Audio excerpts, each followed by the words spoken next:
I'm really excited because today I'm talking about one of my favorite topics. Today we're going to talk about a mindset that you really need to have in every area of your life, no matter what it is. But I'm talking about living life on the edge of your potential. And specifically, I want to talk about how to get the advantage in everything you do.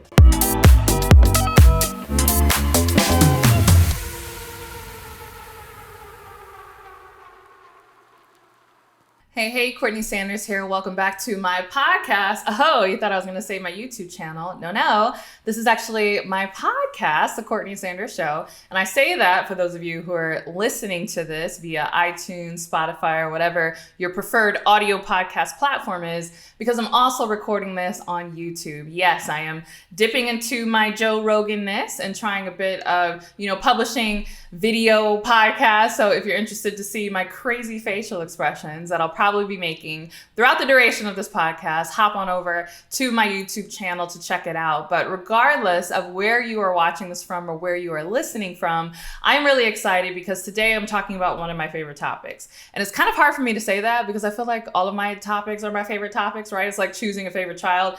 You can't really do it, right? I love them all. And so you guys know I go hard around generational wealth and talking about money mindset. Obviously, I love talking about entrepreneurship, but today we're going to talk about a mindset that you really need to have in every area of your life, no matter what it is. And so in today's episode, I'm talking about living life on the edge. And no, not on the edge like you're skydiving or doing something crazy, even though, hey, if being a daredevil is your thing and you're an adrenaline junkie, that's totally cool as well. But I'm talking about living life on the edge of your potential, right? Pushing new boundaries, living life on the edge of even what society thinks is normal or what society thinks is possible for you. And specifically, I want to talk about how to get the advantage in everything you do.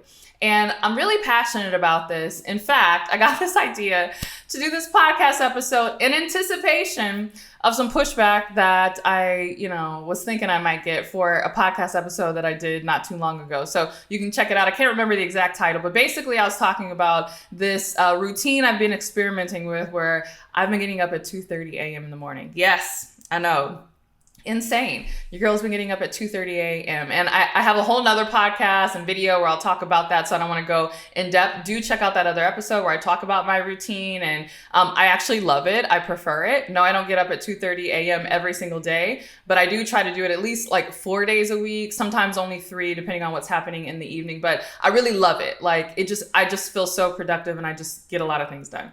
But anyway, in that podcast where I was talking about how I even came to try this 2:30 a.m. routine. And again, I definitely encourage you to check it out. I referenced that initially it was like crazy to me. And I was like, there's no way I'm going to do this. It's ridiculous. Like, why would I do that? Whatever. But then I started thinking about people who are at the top of their game, whether it's Olympians or even professional athletes who get up at 2:33, 4 a.m. I think I saw something that said, was it Mark Wahlberg? I think maybe Mark Wahlberg.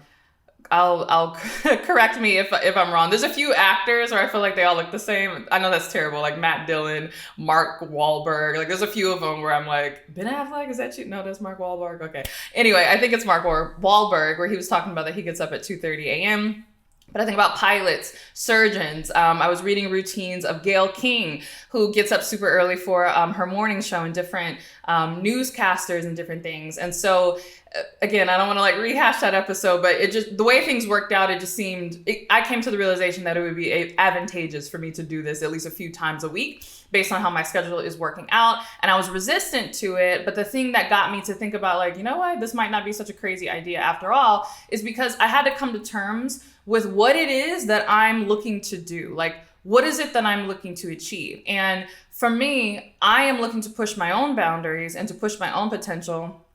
But I am starting to build something that is outside of the bounds of the norm of what other people do, just in general, but especially maybe what other women do or what other people do my age. I'm only in my early to mid 30s, right? I'm old enough in my 30s not to tell my age anymore. Just kidding. You can definitely figure out my age. I've said it on different videos, but I'm sort of a young adult. I'm at the tail end of my young adultness. I think this is the last year I can claim young adult. But anyway, I'm relatively young speaking, and I'm looking to do a lot of things, and that makes me not normal, right? Like I'm looking to do not normal things. And so coming to this realization that, hey, it might not be a bad idea for you to try at least getting up super early, at least a few times a week, started to make sense to me, because it was like, oh yeah, that makes sense for people who are looking to be extreme achievers or looking to do things that, you know, the masses aren't doing. And so I want to talk about this. And no, on this podcast episode, I'm not going to be recommending that you get up at 2:30 a.m. In fact, if you check out that other episode, I actually recommend that you don't do this unless it's something very specific to you. And again, you can watch that episode to learn all the details about that. But it just reminded me, and again, I'm like having this conversation with myself. These are my shower thoughts, right? But it just reminded me that in our society, and I say this phrase all the time, so many people have it backwards or get it twisted, where they don't realize that you can't be average and amazing at the same time. In fact, I have a whole podcast episode about that I did years ago, which was when I first came to this realization. And I say this because so many people want extraordinary results, but they're not willing to do extraordinary things or even make extraordinary adjustments or changes in order to produce those levels of results. I'm sorry, but you're not going to be an Olympic athlete, you know, by working out 20 minutes a day like the rest of the population. Like, again, extraordinary results often require extraordinary inputs, but you have to be willing to do that, and you have to be willing to get there over time. And so I'm really coming to terms with where I ultimately want to go, not just in my business, but in my personal life, in my marriage, with my kids, and the type of children I want to raise, and the family that I want to build. And I don't want to be average. I don't want to be ordinary. I don't want my life to reflect what's like normal or what's expected. I want extraordinary results in every area of my life, and I'm willing to do extraordinary things, which, by the way, don't feel so extraordinary once you get used to it. And I'll get into that as one of the points that we'll be covering today. But I just say that because really this podcast, I mean, you can turn it off. You can't be average and amazing at the same time. That's really the mindset that you have to adopt. And I say this because there is so much content out right now, or like a narrative where it's like this free for all, and everybody wants to talk about how easy things are, how nothing's required of you, how, you know, you can just do whatever and you can get these amazing results. And hear me, I understand the heart of that message, because another unfortunate thing, and I actually blame the school systems for this, is that a lot of people live their entire lives waiting for permission to do something. They're always waiting for some external outside authority to, like, you know, knight them on the head. And I'm American, I'm not British, so I don't know how, you know, King of England, how that would go, the knighting system. But you know what I'm saying? We're always waiting for someone external to say, you are now worthy to do this thing. You are now worthy to go after this thing. We're always looking over over our shoulders. Is it okay? Can I do this now? And so I understand the message that a lot of entrepreneurs push, but just a lot of people in general, this idea of like, okay, stop waiting for other people. You can just do it. Like, put yourself out there, right? So I think that is a good message, and I would co-sign on that. And I agree that we got to get people out of this place of always staying on the sidelines. That said, I think this message of just put yourself out there, it doesn't have to be perfect, take action, you don't need permission, has been morphed into this like anything goes, it doesn't matter, quality is not important, excellence isn't important, effort isn't a thing. All that matters is that you just slap something out there and put it together. And nothing could be further from the truth. In fact, I feel like we have a deluge of people who are trying to get extraordinary results by doing the bare minimum, that it makes those who are willing to do extraordinary things, even non-extraordinary, right? Just a little better than average. People who are willing to do just a little more than the average, it makes them so much further ahead, because we have a society where people aren't willing to go the extra mile anymore, right? I think there's a famous quote that says, there's no traffic on the extra mile. And it's so true. In fact, I also was thinking about this because I had a post that I posted on Instagram that I was surprised. It didn't go like viral per se, but it was very popular with my audience. It got way more views very quickly than I was anticipating that it was going to get. And it was just simply a reel that I did about how I upgraded my business wardrobe over time. And I was sharing tips in the caption. I can link it in the show notes or in the description box on this video, depending on where you are watching from. And I got into a really great conversation with some of the people who were commenting, who were thanking me for talking about the importance of appearance and the importance of wardrobe and all of that. And again, I get it. It's not to say that you have to have this designer wardrobe in order to be, successful or to build a successful brand. In fact, I talk all the time about how I would go to consignment stores, thrift stores. I still do this today, actually, because I just love thrifting and I love finding amazing vintage pieces. And I've gotten so many amazing secondhand pieces from different consignment stores. So really, it's about like vision and style. It's really not about money. You can be quite stylish on a very small budget, but it's really this desire to show up and present yourself like the person that you say you want to be. And that's something that I talk about a lot in branding and something that I'm unapologetic about because I think it's important. You don't necessarily have to dress like me. You don't necessarily have to be in a suit or anything, but whatever your brand is, you should be you, right? And it should be refined and it should look intentional. It shouldn't be like sloppy. So anyway, this is kind of where my mindset is at. Again, just thinking about my own routine, my own willingness to get up at 2:30 a.m. to get some things done that are really important to me. Why was I willing to do that? To think about my own willingness to overhaul my wardrobe, even when my finances weren't there, because it was important for me to show up like, the high level successful person that I eventually knew that I would grow into.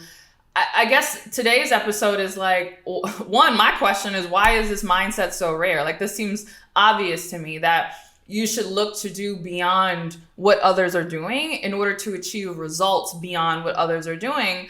But people don't believe that. And I think it's because, again, all this information is telling them that it's not necessary. And I'm warning you that if you are on YouTube or you're on TikTok and you're kind of being lulled to sleep by all these messages that make you feel good about how it doesn't take all that and, people are being extra and whatever. And understand this is not the hustle, grind message either, because I definitely rally against that. And I have plenty of podcast episodes where I talk about that.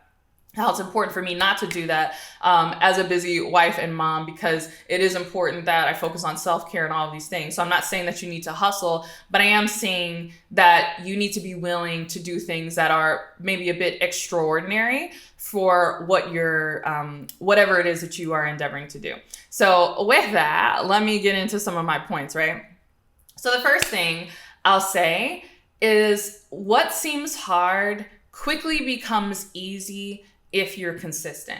So back to my 2:30 a.m. routine. As I'm recording this, I've been doing this consistently for about a month now. And I know I've been doing it consistently for about a month because I had just started it when I did that first podcast episode, and I record all of these in batches. I do them once a month. So here we are in the second month and I'm still talking about it. So I know I've been doing this for at least a month. And now not only do I physically crave it, like regardless of what time I go to bed, I can feel myself like stirring around that like 2:30, sometimes 2:45 a.m. time, but I really enjoy it. Like I look forward to it. And again, it's not something that I do every day. I'm definitely not able to do it on the weekends. And sometimes if things are going on during the week, sometimes I have to just stay up later in order for me to get up at 2:30 in the morning. I basically have to be in bed by 8:30 at the latest. And so if there's something going on or there's an event I need to attend or whatever, I simply just attend the event and I just stay up late and I go to bed at whatever, 10:30 or 11, and then I sleep till 6 or whatever the new time is for me to get up. But the next day, I get my butt to bed early, and then I resume and I get back up at 2:30 a.m. again. And again, check out that episode to talk about how I do that and manage that. And when do you spend time with your kids and family and all of that? I answered that in the previous podcast that I am referencing about that. But I tell you that to say, it's not hard. Like the first week, it was hard. I felt like I had like a Mack truck on my chest when I first woke up. I was like, why am I doing this? There's no early flight for me to catch. This is crazy. But I love that early morning time. I go in my living room. I turn on the fire, even though it's like springtime in Houston, which is basically summertime. And it's like burning up outside. I love the coziness of the fire. So I keep it on, year round. And I curl up in my blanket and I have my laptop. And I love the dark and the quietness of the early morning where I could do my prayer time. I could read my Bible. I could look at all the things before my team gets online and starts pinging me. Like, I love this time to just really work on the things that are important to me. I love the time to even focus on things, for my family, right? Maybe I'm puttering around the kitchen, I'm juicing, I make juice for myself and my husband, getting little lunches together. Like, I just love that time. And it's not hard. I know you won't believe me. Like, who in the right mind is getting up at 2:30? And again, you don't need to get up at 2:30. Maybe you need to stay up later. Maybe you need to juggle your 9 to 5 with, I don't know, maybe you're going back to school, or maybe there's something else that you need to do. Maybe you need to stay consistent to your workout and you get up early to prep meals. Like, there's something extraordinary that you know you should be doing in order to get to the next level, whatever that next level looks like in your life, but you're not doing it because on one hand, you got all these messages, all these TikTokers who are telling you it doesn't take all that, and, it shouldn't be required, and you can have, this amazing life simply by, not doing anything or not working hard. But deep down in your gut, that's not true, right? You don't have to grind yourself to the bone.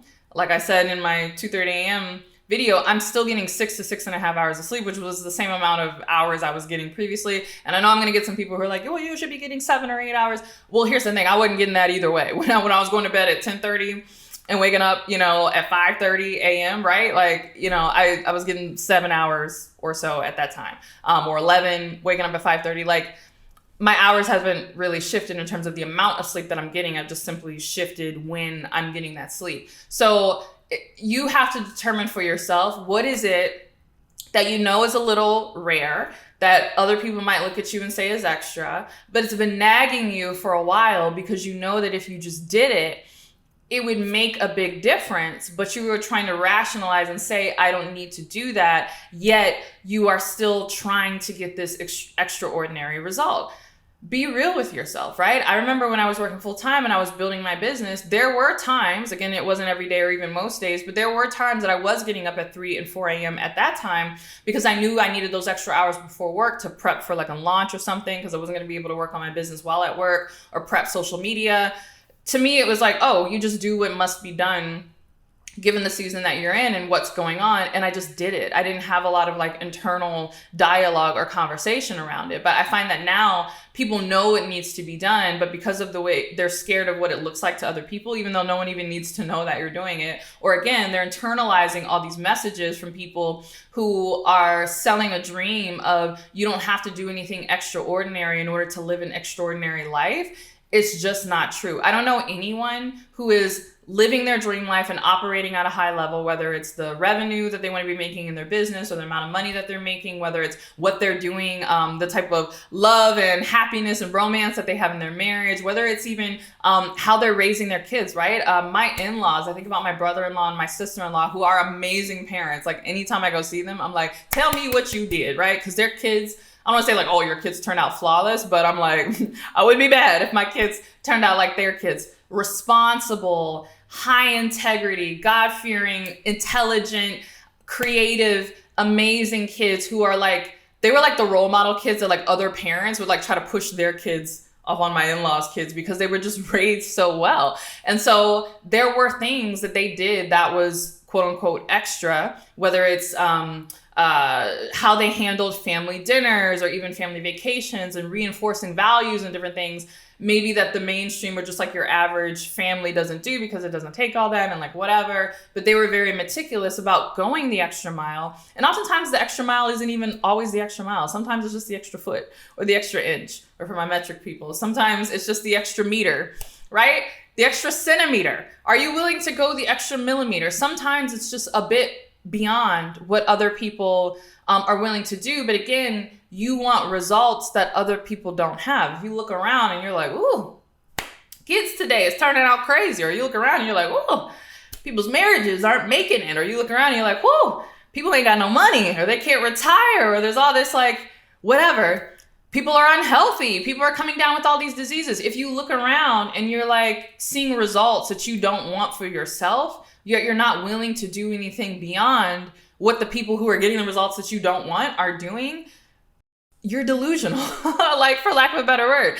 And I'm a fan of delusion to a degree. I'm a fan of delusion from the sense of believing in yourself and believing that you can do it and like brainwashing yourself for success. Like I was definitely delusional in my college days when I was like almost flunking out of school, lost my scholarship. And, I was delusional to believe that I could build a successful business, but I did it because that delusion was in my self-confidence. But I didn't allow the delusion to go as far as me believing that I didn't have to take extraordinary action when I did. I was willing to do things that other people weren't willing to do. So understand that little nagging voice of like the thing that you know you need to do, but you're like trying to rationalize it and pile up all this evidence and watch all these TikToks and say you don't have to do it because it seems hard. Understand that it will get easier if you just stick with it. In fact, there's an author, David Goggins, you probably heard of his book, Can't Hurt Me. It's actually a really good story. I won't go into his story, but you should definitely check it out. And one thing that I took away from the book that I really liked was he said, oftentimes you still have 40% more in the tank when you think like you're at your end. And that is even helpful for me, even when I'm on my little Peloton and I'm like, oh, I can't go any further. Just reminding myself like, yes, you can. You still have 40% in the tank. You have 40% more in the tank when you're at the seeming end of your rope, right? That's just the first hurdle. And once you blast past that, then you realize that there was so much more, right? My 2:30 a.m. is showing me that. I was like, there's no way I'm never going to be able to do this, right? That was the end of my like, I'm already doing everything. I'm running this business. I'm spending time with my kids. I'm making myself available for my husband. I'm mentoring my nanny. I got all these clients like 5:30 a.m. That's the earliest I can wake up and no further, right? And then I was able to say like, is that true? Is there more in the tank? And I was able to shift some things around and to be like, you know what? I did have more in the tank. I am able to get up earlier and now my life is better for it. So if it seems hard, understand that it'll be easy if you be consistent, but you have to be willing to do it. Now the second point, and I kind of touched on this, no shade to TikTok, kind of shade to TikTok. I feel like I like shade, no shade, right? I need to get on TikTok. Everybody's like, Courtney, why aren't you on TikTok? I feel like I say this every video. We're going to start taking the content that's on my Instagram and my YouTube and start repurposing it. I personally don't enjoy TikTok as a platform. I don't really consume a lot of content there. I understand it, but I'm just not into it, right? So it's like hard for me, but I recognize that there's other people that are on there. And so, you know, I need to be extraordinary and start placing some content there. But no shade to TikTok, because it could be maybe you're getting a lot of content from Instagram. Oh my goodness, the memes on Instagram that are incorrect, or videos that go viral on YouTube that are not correct. The second thing, if you want to have that extra edge and that extra advantage in everything that you do, is you have to be very careful who you listen to. Be very careful. Just because something is viral doesn't mean it's valid. I'm gonna say that again. Just because something is viral doesn't mean it's valid. There's a lot of things that sound good but aren't actually true, or the way it's framed cuts a lot of truth out where you're not considering, you know, the full scope of it. And so again, you just need to be very mindful of this, because there's a lot of things that sound good and tickle your ears and are like, oh, I want this to be true. But ask yourself, when you are listening to someone, one, do they have the results that you want? And two, do they have the results that you want in the way that you want it? That is something very, very important, right? There's a lot of people who would tell you a million ways to make $1 million in your business, or, you know, how to do anything, or whatever, how to get in shape, or how to lose weight, or like whatever your health and fitness goals are. It's not just, okay, can I get this result? But can they get that result in a way that is conducive to my lifestyle, that is conducive to my values? Those two factors are important. Now, you would imagine that not listening to people who don't have the result that you want is obvious, but you would be surprised. I hear stories all the time of people who are financially ruined because they took a hot stock tip from their brother-in-law who has no financial anything, no background, no expertise, is not a good investor themselves, hasn't even built up a network, doesn't have like nothing, like no personal experience, no educational experience, nothing. But because they're like very emphatic about this and, oh yeah, I got this hot tip, I got this hot stock tip, or this thing that you should invest in, go running into it, and then it ends up not working out. Me personally, I don't take advice from people who don't have what I want to have, right? Now, here's the thing. I will learn from anyone, but I don't let everybody teach me. I'll say that again. I will learn from everyone, but I don't let everybody teach me, right? So I believe that there's something to learn from everyone, even if it's sometimes what not to do, or sometimes observing and being like, oh, okay, I'm learning some great lessons here. But in terms of someone actively teaching me and showing me something, I am very, very selective around what kind of content I consume and what I allow, because I know that I don't want to be led astray, and I don't, want to go down a rabbit hole where I end up wasting time, right? And so I found that has been a great advantage. In fact, I found that staying up under people who have what I want, whether it's they have what I want in their marriage, they have what I want in terms of their relationships, like I mentioned my in-laws and how they raise their kids and all these things, because it's not just about what someone does, but it's also about how they think. And sometimes if you only focus on what they do, you miss the mindset behind why they're doing what they're doing.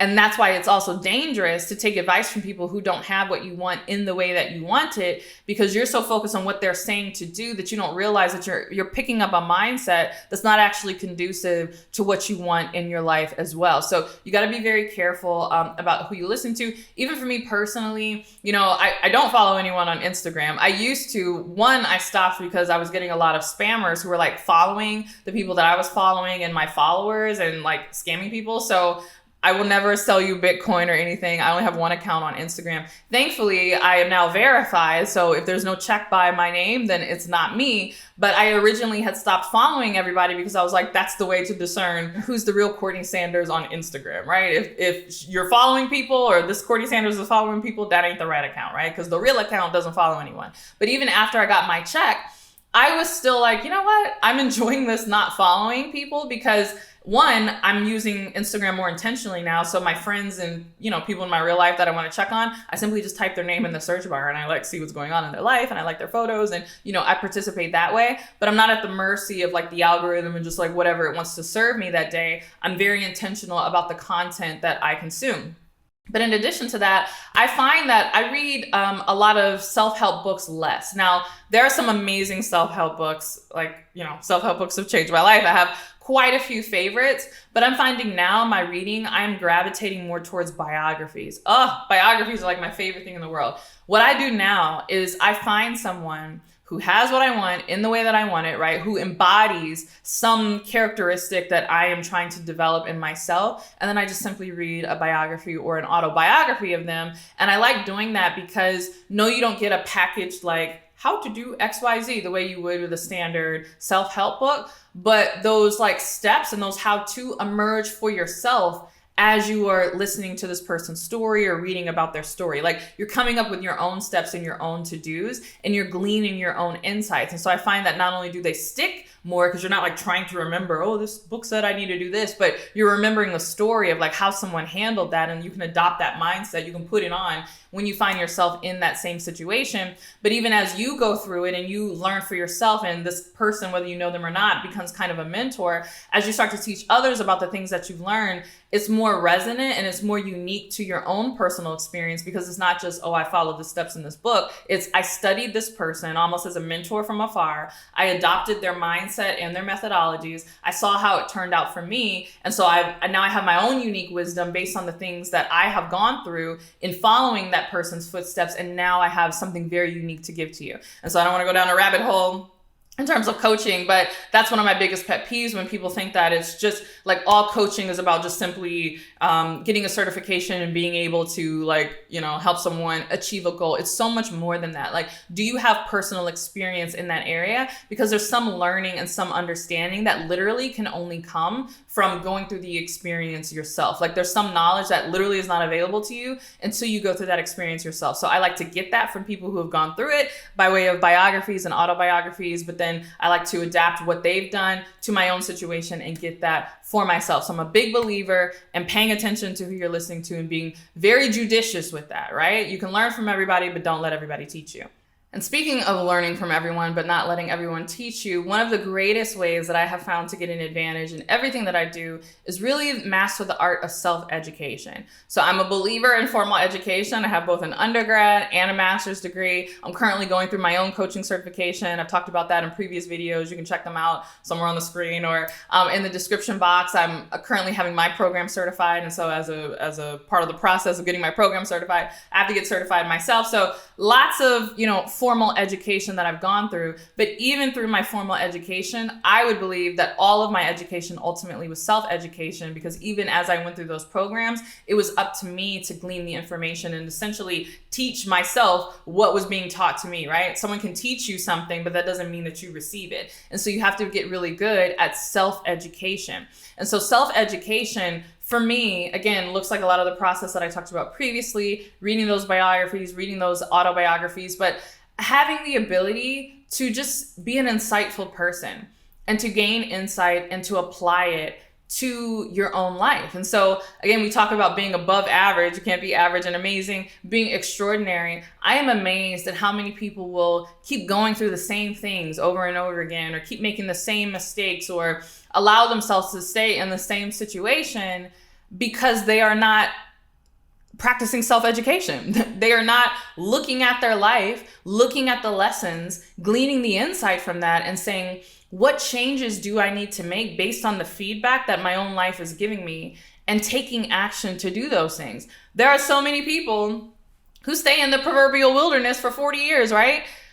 Simply because they won't do what I'm talking about, which is take ownership of your own education, self-education, learn some things, practice some things. And so really that has not only been my advantage and my secret, just in life and in my personal goals, but truly in my business. In fact, I used to say early on, I'm not a guru, I'm a guinea pig. That's literally how I got my start. I got my start as a blogger. So I won't go through my whole story, but I had a full ride engineering scholarship. I got bitten by the entrepreneurial bug in undergrad. I quit going to my engineering classes because I tried to start this business, and engineering is not one of those majors where you can do that. So I ended up flunking, basically borderline, or my GPA went below a 3.0. I had to maintain like a 3.0 in order to have my scholarship. And so it dipped because I wasn't going to class, and I ended up losing my scholarship. And so became this mad dash to work all these odd jobs to pay myself through school, but also to work to try to get another scholarship and do all these things. And so I started blogging as a way to hold myself accountable for all of the self-education that I was going through, and all the self-help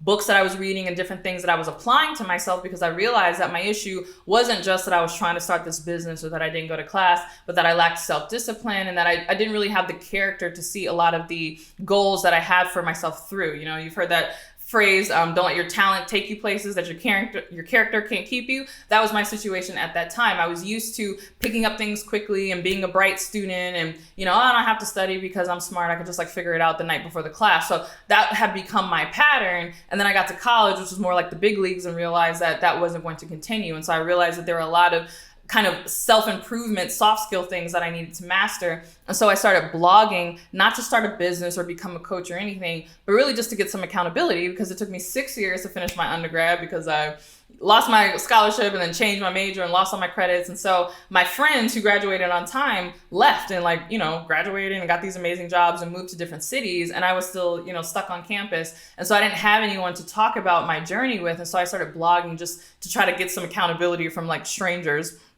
on the internet. That's essentially why I got started. But part of why my brand grew and why people were really mesmerized by what I was doing, one, it was my age. I was one of the first millennials who was and millennials aren't even young anymore, right? Now it's all about Gen Zs. But at the time, I was one of the first millennials who was really putting her stake in personal development and talking about a lot of these topics. Because before then it was just Tony Robbins and maybe Lisa Nichols and, the OGs of the industry. But there weren't a lot of young people who were really talking about these different things. But the reason that my blog blew up and eventually my brand really grew was because of this process I'm telling you, this self-education thing. I would learn some stuff, apply it to my own life, see what happened, get the insights, and then essentially report back. And so what I was sharing was so unique. It's not that I was sharing new things per se about self-discipline or time management or whatever, but I had new insights that were rare, one, just in general, because a lot of people regurgitate what they've heard others say, but certainly were rare for my age, as a young millennial woman talking about these things. But again, this is core to me. I really, really prize self-education because it will get you so far, right? I think it was Jim Rohn who said, formal education will make you a living, but self-education will make you rich, or something like that. That has been the case for me. But even beyond business or whatever, this willingness to learn, to garner your own insights, and to teach yourself, to go through that process, that is so important. And it's something that people do not do anymore, right? Everybody wants the answers spoon-fed to them. Everybody, okay, tell me what to do, right? Before it was like, let me Google the answer. Now I don't even have to Google. Chat GPT, tell me what I need to do in order to and we're waiting for a machine or somebody else or some influencer, or this is what I'm saying, like all these external entities to quote unquote give us the answer, that we have lost the ability to mine the answer out of our own life and out of our own insights. And if you can become a person who not only does that, but gets good at doing that, understand that you will be so far ahead of everyone else, right? Because less and less people in our society, which is sad, but less and less people are not only doing that, but have the ability to do this, because this requires, critical thinking and patience and wrestling with something and, having a hypothesis about something, but seeing it through, letting it mull over it for a few months and dabbling with it and seeing how it turns out, and then coming up with an idea and then sharing it with others. When you have that type of wisdom that you can share with people, it just sets you light years apart from someone who just read a book or even had a certification or went through the thing, because people can understand that this insight comes deep within, and this insight comes from a life lived that they can only get from you, which gets into my discussion about being competition proof and building a brand around that and all of these things. So I implore you, I feel like, I want to shake you from the camera, right? And, if you're watching this, and I already know that you're the type of person who really cares about self-discipline, self-improvement, being the best that you can be and being an extraordinary person and achieving extraordinary results. But I just hope that, this podcast episode is a little reminder that, go the extra mile, okay? Be extraordinary. If you see everybody operating at one level, bump it up just a little bit. It doesn't have to be crazy. You don't have to get up at 2:30 a.m. You don't have to do whatever. But that nagging thing that you need to do that you're not doing, and you are comforting yourself with all these messages. You're watching all these YouTube videos and all these TikToks and things because they tell you what you want to hear, but what you deep down know is not true. Don't be that person, right? Live life on the edge, right? The edge of your potential. Push at the edge of the possibilities. Always see what's new and next for you. And if you do these things that we talked about, and I say this as a living witness, I promise you, you will gain the advantage in any arena, in every arena that you have in life. So I hope you enjoyed this podcast episode. If you did, you're gonna love my No Excuses Woman program. This is a brand new program that I recently just put together. Actually, it's a reboot of a program that I did back in 2015, but we just reshot brand new videos and all new content based on the learnings and different things that I have going on in my life. So if you want to learn more about it, you can click the link below in order to check it out. But with that, I'll see you in the next podcast episode. Bye.